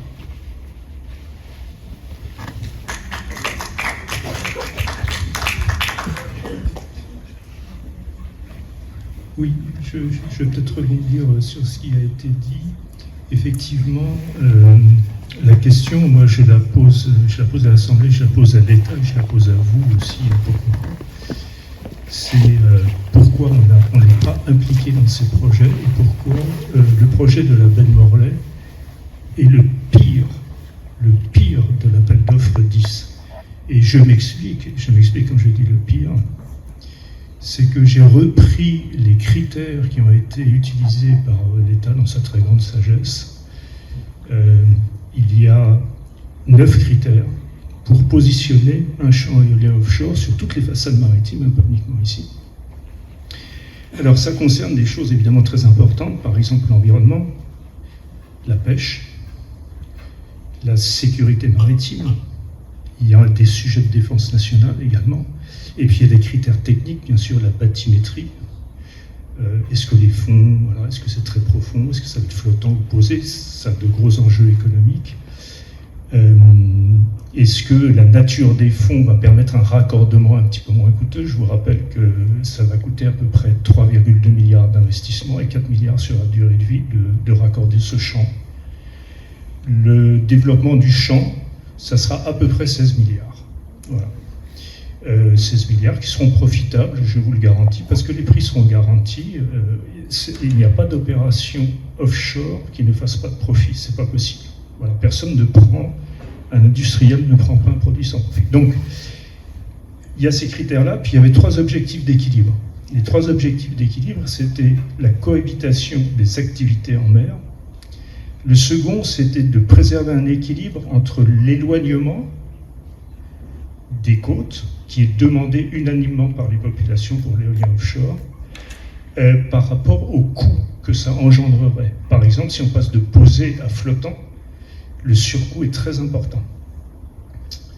Et le 3e critère, c'était celui de l'équité territoriale, et là j'ai beaucoup aimé ce que vous avez dit en début de séance.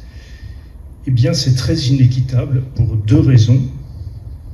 Ce projet est très inéquitable. D'abord, parce qu'on paye une partie de la taxe éolienne aux communes du littoral, alors que le littoral appartient à tout le monde et qu'elles n'ont rien fait pour mériter ça. On va également payer les pêcheurs, je vous le dis, parce qu'on leur cause un préjudice. Et en fait, nous, on a noté sur ces critères la proposition de l'État. C'est une proposition, en ce qui me concerne. C'est encore une proposition, elle n'est pas complètement actée. La note, c'est 1 sur 10. Et le 1, c'est parce qu'on a un gisement de vent. D'accord? On a un critère qui est rempli. Donc nous, on a travaillé très très sérieusement à trouver un positionnement alternatif à 40 km. La note, c'est 7 sur 10. C'est pas du tout parfait. En environnement, on est encore à 0 parce qu'on ne fait pas d'études d'impact préalable, par exemple. Et il y a d'autres choses, et dans la cohabitation aussi. Mais dans l'équité territoriale, également par rapport aux autres projets de la O10, il y a des projets qu'on ne veut plus faire. Voilà. Donc la question, c'est pourquoi est-ce que l'État, sous des prétextes de sécurité maritime, qui à mon avis n'existent pas, j'ai déjà au moins 8 éléments d'information indépendants pour le prouver, et je vais continuer à le faire, pourquoi l'État ne veut pas reculer ce projet? Je vais peut-être essayer de répondre à ces 2 questions, mais moi, je ne suis ici ni un représentant de la Commission nationale du débat public, ni un représentant de l'État. Alors, ce que je peux dire sur la concertation, c'est que j'observe que dans tous les projets, alors que la concertation a, à mon sens, pas mal évolué depuis ma jeunesse, où on a fait des centrales nucléaires sans aucun dispositif de concertation, je trouve qu'il y a beaucoup d'efforts qui sont faits, mais je constate que ça n'est jamais assez. Voilà. Je constate que ça n'est jamais satisfaisant et qu'il y a toujours une insatisfaction. Et j'avoue que je ne sais pas exactement ce qu'il faudrait faire pour qu'il y ait moins d'insatisfaction, parce que la difficulté, c'est que la concertation ne peut pas forcément mettre tout le monde d'accord. Et donc il y a toujours des gens qui à la fin ne sont pas contents. Un exemple, du moins avant le lancement des projets. Un exemple pour moi, c'est que je connais un peu mieux que le site ici, c'est l'exemple du site flottant de Bretagne Sud, où au fond, on a choisi une zone que les hôteliers de Belle-Île-en-Mer et de Quiberon trouvent trop proche, et avec un impact visuel par beau temps qui ne sera pas complètement nul, en effet. Mais les pêcheurs voulaient absolument que ça soit là parce que plus loin, l'interdiction de chalutage les gênait, alors que là, c'est une zone, de toute façon, à cause de la conformation du sol, ça ne se prête pas au chalutage, donc ils voulaient que ce soit là. Donc on a donné satisfaction aux pêcheurs et pas aux hôteliers et aux commerçants, aux gens qui s'occupent du tourisme. Bon, après, l'expérience aussi montre que quand les projets sont en place, souvent on n'entend plus parler d'insatisfaction, généralement. On constate que dans la Somme ou dans le Grand Est, le soutien aux éoliennes est exactement le même que dans la France en général, 75%. On constate que les pêcheurs de Saint-Brieuc, on ne les entend plus. On constate que parfois certains reconvertissent leur activité et qu'un nouveau tourisme se développe, qui est un tourisme d'aller visiter les éoliennes de plus près, parce que ça intéresse beaucoup les gens, et que donc les effets sur le tourisme sont assez minces. Donc voilà, je constate qu'il y a souvent du mécontentement au début, et puis une fois que le projet est terminé, il y en a beaucoup moins. Mais voilà. Après, sur le site de Morlaix, je n'ai pas de lumière particulière. J'ai cru voir qu'un site à 40 km, ça rentrait dans la circulation maritime beaucoup plus que là où il est, mais j'avoue que je ne suis pas spécialiste ni de l'un ni de l'autre, donc je n'en dirai pas plus. Attends, il y avait la première question, tu n'as pas répondu sur le gigantisme. Le gigantisme 2 gigawatts, le problème c'est que, alors ça c'est aussi quelque chose, souvent les renouvelables trouvent à se développer, alors un petit peu sur les toits des bâtiments en ville, mais quand même fondamentalement plutôt dans l'espace rural. Et c'est notamment le cas pour l'éolien, parce que l'éolien en ville, ça vaut strictement rien. Avec des vents, avec les bâtiments, ça ne vaut strictement rien. Donc c'est forcément dans l'espace rural ou au-delà, dans l'espace maritime. Et alors les gens qui sont à proximité disent « Ah oui, mais alors l'énergie va nous passer au-dessus de la tête, elle va aller à Paris, dans les grandes villes, et pas forcément chez nous. » Mais les mêmes gens trouvent plutôt bien que leur territoire produise, je sais pas moi, du lait, du beurre, des œufs, des coquilles Saint-Jacques, du poisson, et ça c'est bien, et on l'exporte, et on a des recettes d'exportation, et on ne cherche pas à être forcément autarcique surtout. Et il semble que l'énergie a un statut spécial. Il faudrait produire toute notre énergie, mais pas plus, et jamais échanger avec autrui. Et j'avoue que je ne sais pas pourquoi l'énergie aurait comme ça ce statut spécial. Alors le gigantisme je ne sais pas si c'est le gigantisme des projets ou celui des éoliennes elles-mêmes. Les éoliennes, plus elles sont hautes et meilleur est le vent. Donc on fait des éoliennes aujourd'hui qui ont 15 mégawatts et une hauteur significative en bout de pale qui peut approcher 300 mètres. Le projet il fait 2 gigawatts, c'est beaucoup, mais on a besoin de beaucoup d'énergie pour remplacer les fossiles. Alors le problème c'est que les fossiles, on ne les voit pas nous, on importe tout. Donc on ne les voit pas beaucoup, sauf si on habite à côté d'un terminal méthanier ou d'un port vraquier où on décharge du charbon, maintenant on décharge du méthane ou du pétrole. Mais en gros, on ne les voit pas. L'exploitation, ça se passe loin de chez nous, loin de nos yeux. Et on dit, on veut réindustrialiser, on veut devenir plus autarcique, etc. Si on veut devenir un peu plus autarcique, un peu moins dépendant de gens qui ne nous aiment pas toujours, je pense aux pays producteurs de pétrole, c'est pas tous nos amis. Forcément ça s'inscrit quelque part dans le paysage et forcément ça peut gratter un peu là où ça s'inscrit, mais il faut bien que ça s'inscrive quelque part, sinon on renonce à tout espoir d'indépendance et puis à tout espoir d'atténuation du changement climatique, mais là on l'aura en plein. Donc je vais vous demander pour les questions d'essayer d'être plus synthétique, parce que là, il est déjà 8 heures, donc il ne nous reste plus beaucoup de temps. Et puis aussi de respecter un peu l'ordre des gens qui ont demandé des questions. Donc, du coup, il y avait une question là, et après là, je pense. Il y a celle devant, du coup, pas l'oublier, parce que ça fait un petit moment. Oui, oui, bien sûr. Ah, pardon. Alors, je me suis trompée, je n'avais pas vu. On peut commencer par là, et après là, et là. Merci, bonsoir. Alors, je vous écoute en disant que l'éolien et le solaire sont pratiquement la solution formidable à nos soucis d'énergie. Ce que je ne comprends pas, c'est comment vous allez gérer le caractère alternatif. Vous ne parlez pas de solution. Vous parlez rapidement de batteries. Vous pensez mettre des batteries pour gérer un réseau. Donc l'impact environnemental est terrible. Et derrière, ça demande éventuellement de remodeler l'ensemble du réseau au niveau européen, et avec des impacts et des coûts qui sont exorbitants. Et aujourd'hui, on n'est pas capable de le faire, et c'est pas pris en compte dans les perspectives que vous annoncez. À côté de ça, je vais faire juste une observation territoriale, parce qu'on parle de l'Europe et tout ça. Moi, je vais vous parler de la Bretagne en 1 minute. La Bretagne, c'était 5000 moulins qui fonctionnaient sur les cours d'eau à l'époque. Aujourd'hui, on les détruit au nom d'une certaine écologie. Moi, j'en ai été victime et responsable. Qu'un moulin qui a été détruit par une association, poussée par une association dite écologiste, Eau et Rivière pour ne pas les citer. Donc ils détruisent des moulins, des énergies renouvelables qui sont ancestrales, qui sont l'énergie de nos ancêtres, qui ont fait leurs preuves jusqu'à présent, depuis plusieurs siècles, pour venir importer des produits chinois, des panneaux solaires qui sont produits dans des conditions qui sont lamentables par rapport à ce qu'on doit faire en France, et qui ne sont pas du tout recyclables, contrairement à, comme on dit, un moulin, c'est des pierres, du bois et du métal. Et l'impact, il est déjà là, c'est du patrimoine, c'est faire revivre des sites. Et si on considère qu'il y avait 5000 moulins avec une puissance de 10 kW qui n'est pas du tout déconnant, ça fait une demi-tranche de centrale nucléaire, et ça produit en permanence et c'est régulier, contrairement aux énergies type solaire qui sont ingérables. Voilà.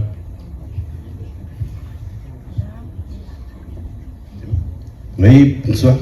Vous avez parlé des durées de vie d'une centrale nucléaire, 40 ou 60 ans.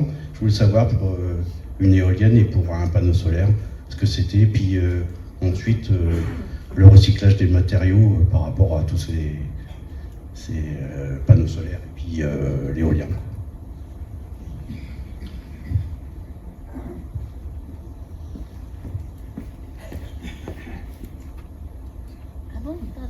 Alors, je vais peut-être commencer à répondre.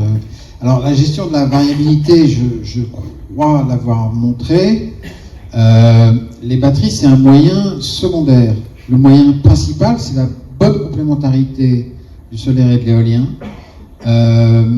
Et puis, c'est la flexibilité dans les usages. Donc, en ce moment, par exemple, on va déplacer les heures creuses de nuit, une partie des heures creuses de nuit, on va les déplacer vers le jour. Ça va prendre 2 ans pour se faire pour les 14 millions de foyers qui ont des abonnements heures creuses, heures pleines.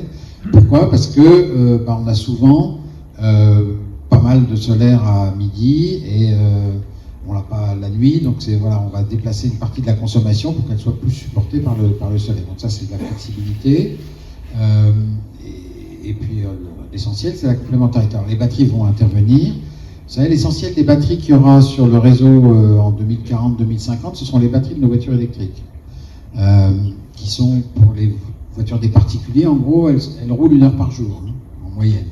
Donc elles sont immobiles 23 heures par jour. Et donc elles peuvent être branchées sur le réseau et servir d'abord de recharge intelligente, c'est-à-dire prendre l'électricité quand elle est là en abondance, et puis éventuellement, en cas de besoin, renvoyer l'énergie soit sur le réseau, soit sur la maison, soit sur n'importe quelle charge, aux heures où il y aurait un déficit. Donc, on sait à peu près gérer tout ça. Il reste un problème qui n'est pas complètement résolu aujourd'hui, qui suppose de faire encore appel à un peu de thermique.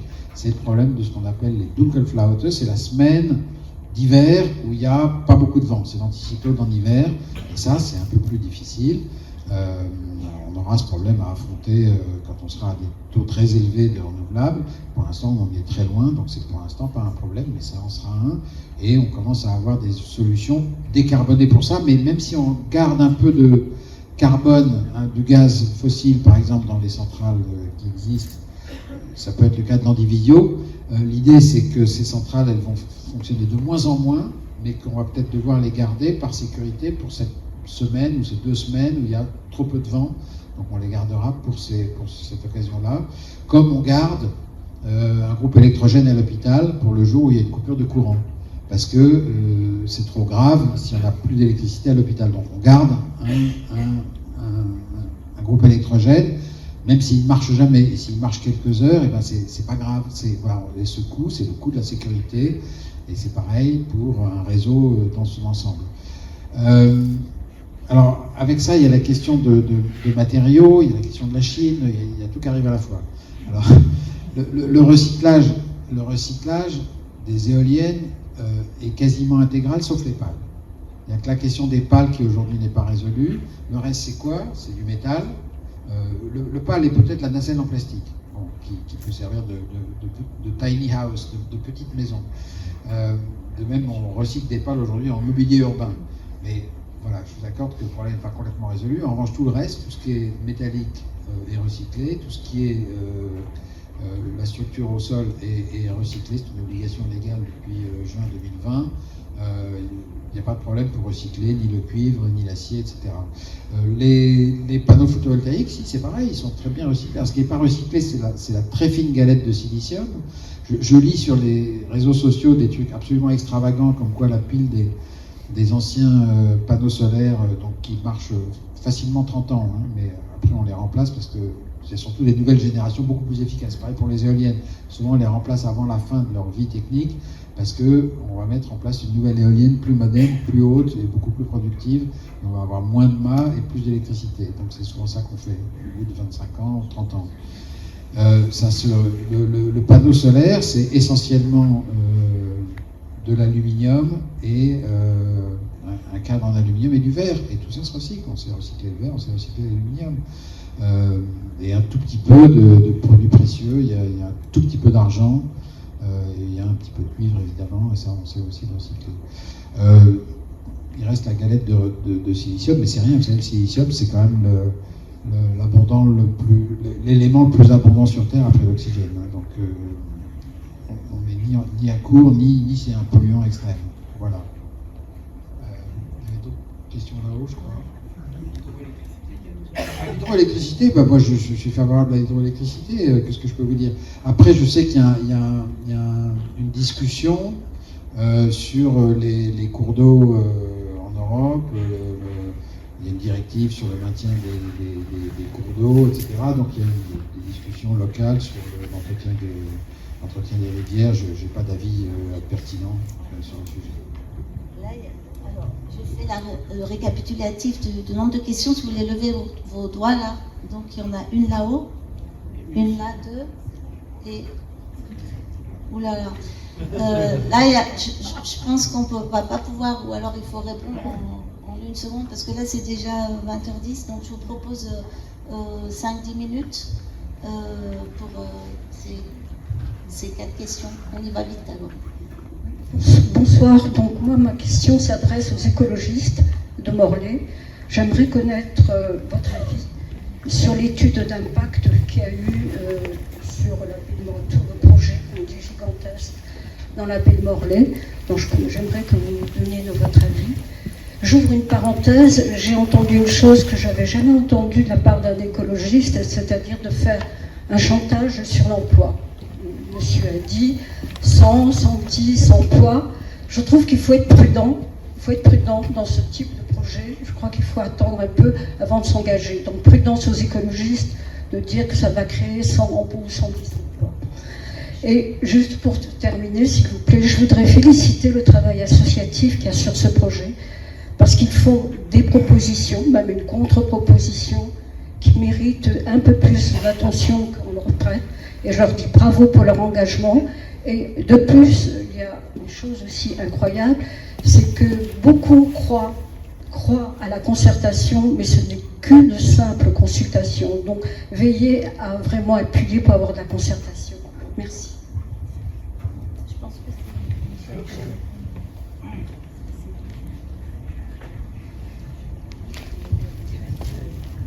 Le boulot, Michel. Je vais répondre au moins assez précisément sur la question de l'emploi. On a le précédent de la baie de Saint-Brieuc, Donc il y a 140 emplois pour la maintenance donc, qui ont été créés. Donc les recrutements ont été faits. Ce sont des gens qui travaillent aujourd'hui pour la maintenance du parc. Donc on a posé la question au service de l'État pour le parc de Morlaix, comme ce parc est évidemment plus important, 4 fois plus important que celui de Saint-Brieuc. La réponse a été que pour l'instant la décision de savoir si ce sera de l'éolien posé ou de l'éolien flottant n'est pas prise, mais si c'est de l'éolien posé, ça sera de l'ordre de 300 emplois, un peu plus. Si c'est de l'éolien flottant, ça sera plus de 400. Ça me paraît tout à fait cohérent avec ce qu'on constate à Saint-Brieuc. Donc il n'y a pas l'occasion, enfin il n'y a pas de raison de douter de ces chiffres. Voilà, donc en ce qui concerne peut-être la concertation, un mot aussi. Bon, vous jugez que la concertation a été insuffisante, certainement qu'elle n'a pas été idéale. Hein. Cela dit, peut-être que la responsabilité est à chercher aussi du côté des élus locaux qui ont été associés à cette concertation. Les maires ont été invités donc à participer donc au débat en amont. Ils n'ont pas forcément relayé auprès de la population. Donc voilà, et donc après on a quand même eu des réunions publiques. Alors vous dites c'est des réunions effectivement plus de présentation du projet, mais qui ont permis aussi aux associations quand même de s'approprier l'ensemble des éléments et de rebondir. La preuve, c'est qu'il y a eu des contre-propositions. Voilà. Oui. Une question. Bonsoir, merci pour cette conférence. Le 29 août dernier, l'entreprise Dongfang Electric Corporation a installé la plus grande éolienne offshore du monde en Chine, donc 150 mètres de haut, un rotor de 262 mètres de diamètre, une surface qui équivaut à 7 terrains de football, un mât de 152 mètres, une capacité de 17 MW. Rêvez-vous aussi, à l'instar des Chinois, Monsieur Philibert, d'avoir la plus grosse éolienne?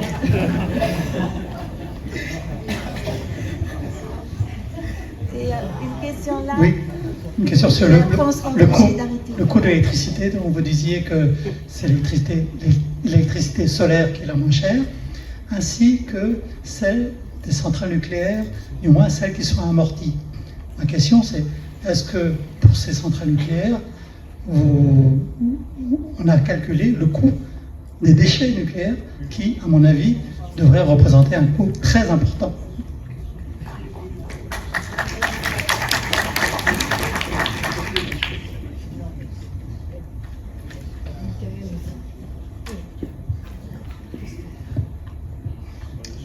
Alors merci pour cette conférence. Je vais essayer de rebondir et de synthétiser ma pensée sur la première slide que vous avez présentée avec différents intervenants.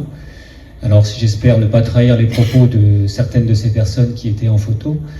Donc Arthur Keller, lui, il explique simplement le fonctionnement des sociétés thermo-industrielles qui sont les nôtres, avec de l'extraction, de la production de biens et de services et de la pollution.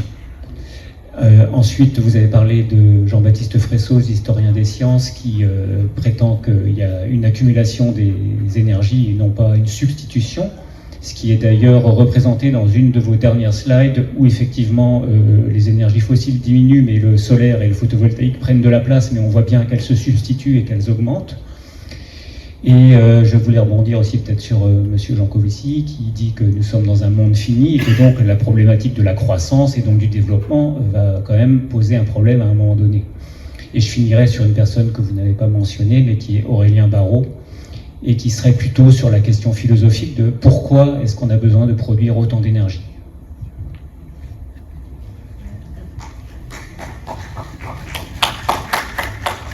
Bon. Je ne vais pas les reprendre un par un parce que je vous invite à regarder mon livre. Donc je réponds à tous ces gens et je montre là où à mon avis ils se trompent. Vous-même, vous me faites vous prêtez à propos d'une énergie qui augmente, mais c'est pas vrai, c'est l'électricité qui augmente, mais l'énergie finale diminue. Donc c'est ça que j'ai montré. C'est pas une énergie qui ne cesse je n'ai pas montré une énergie qui ne cesse d'augmenter, j'ai montré une électricité qui augmente et une électricité finale qui diminue. Donc voilà. Après, il y a une autre histoire, c'est l'histoire, moi j'ai répété ça depuis 50 ans, très souvent, on est dans un monde fini, croissance infinie dans un monde fini, c'est pas possible. La question c'est à quelle distance on est de la fin de quoi? Et quand on regarde de plus près, les choses sont du coup beaucoup moins simples. J'ai regardé récemment, le papier est en ligne sur le site de l'IFRI, avec un géologue, j'ai regardé la question du cuivre. Parce que dans la transition énergétique, on a besoin de cuivre partout. On a besoin de cuivre dans les pompes à chaleur, dans les éoliennes, dans le solaire, dans les réseaux électriques. On a besoin de cuivre partout. Il y a, en 90, on avait 360 millions de tonnes de cuivre de réserve, d'après le service géologique des États-Unis, qui fait référence à la matière.